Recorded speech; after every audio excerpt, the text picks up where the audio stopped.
Olá, meus queridos! Estamos começando aqui a nossa série de dicas. São 10 dicas para o nosso concurso do TST para analista na área judiciária e a disciplina, a melhor de todas, Processo Civil, comigo, professora Raquel Bueno. Então, com base nos principais tópicos aí do último edital, ok? Do concurso para o TST, nós vamos analisar os principais temas envolvendo o processo civil. Eu já digo logo, né? É coisa pra caramba, certo? Vamos começar aqui pontuando a nossa primeira dica. Ela diz respeito à jurisdição. Na verdade, a gente tem que entender que quando o sujeito ele tem uma situação problemática no mundo dos fatos, quando um direito dele, material, subjetivo, é violado, o que acontece? Se ele não consegue solucionar o problema amigavelmente, consensualmente, então esse sujeito ele vai se socorrer da tutela jurisdicional do Estado.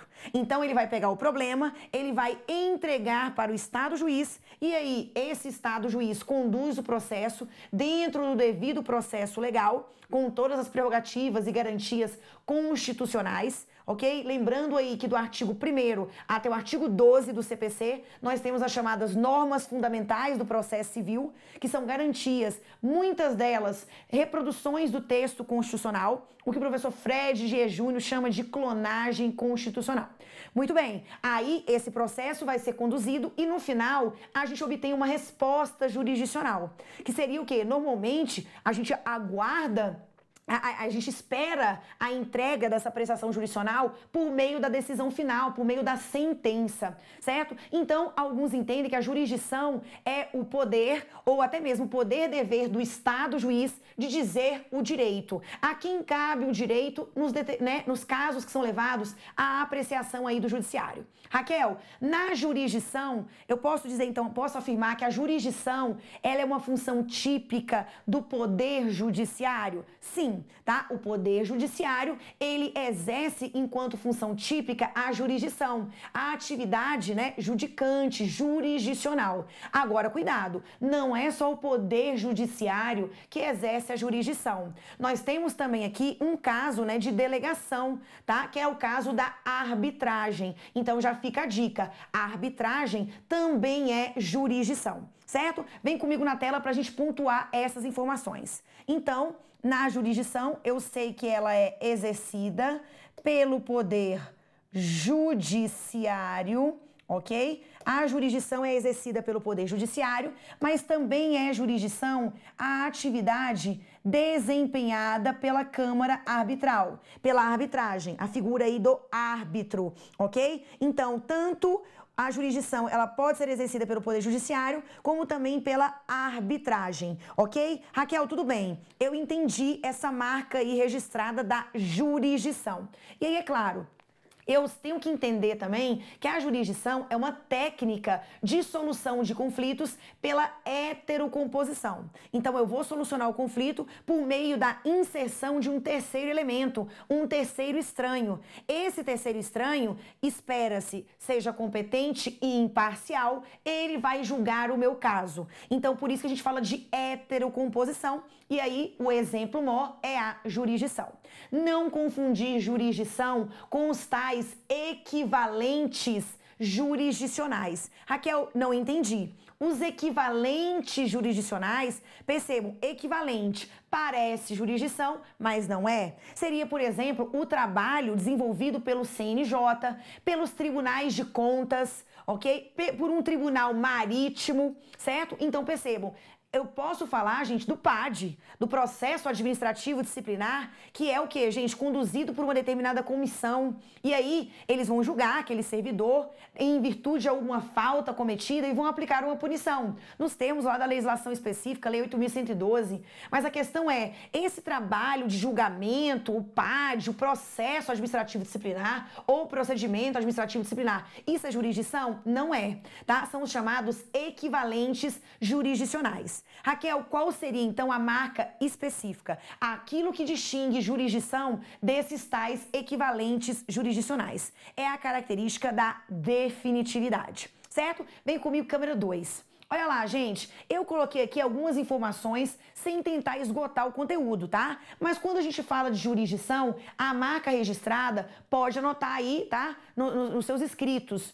A definitividade é a marca, né, típica da jurisdição que a distingue dos equivalentes jurisdicionais. Por que isso, gente? Porque quando você tem uma decisão jurisdicional, ela é a única que tem aptidão para a tal da coisa julgada material, certo? Então, a definitividade, que é a aptidão para a formação da coisa julgada material, é uma característica o quê? Bem, gente, uma característica específica da jurisdição.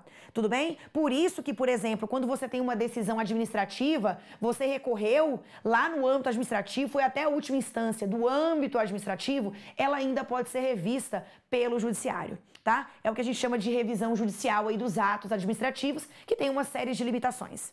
Ok? Raquel, quais outras características importantes? Gente, a característica do juiz natural, tá? Então, quando a gente fala que um terceiro, tá, vai julgar o caso, esse terceiro é o Estado juiz. Então, o magistrado, ele tem que ter sido o quê, gente? Previamente aprovado no concurso. Ele tem que ser o quê, gente? Investido. Então, essa característica, né, a investidura, é também uma característica da jurisdição.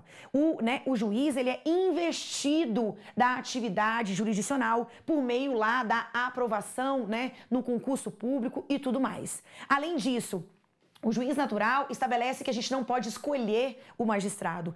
Por exemplo, quando você vai entregar a sua petição inicial lá no fórum para distribuir ou para registrar, você não escolhe o juiz que você quer. Por quê, gente? Porque essa escolha violaria o princípio do juiz natural. Por isso que a distribuição, quando tem mais de uma vara competente, é uma distribuição aleatória, por sorteio, certo? Então, quando eu digo juiz natural, ele tem que ser previamente investido da jurisdição. E aí, o nosso ordenamento jurídico, principalmente a Constituição, em respeito ao princípio do juiz natural, veda também os chamados tribunais de exceção, tá? Veda a escolha do magistrado e veda também os chamados tribunais de exceção.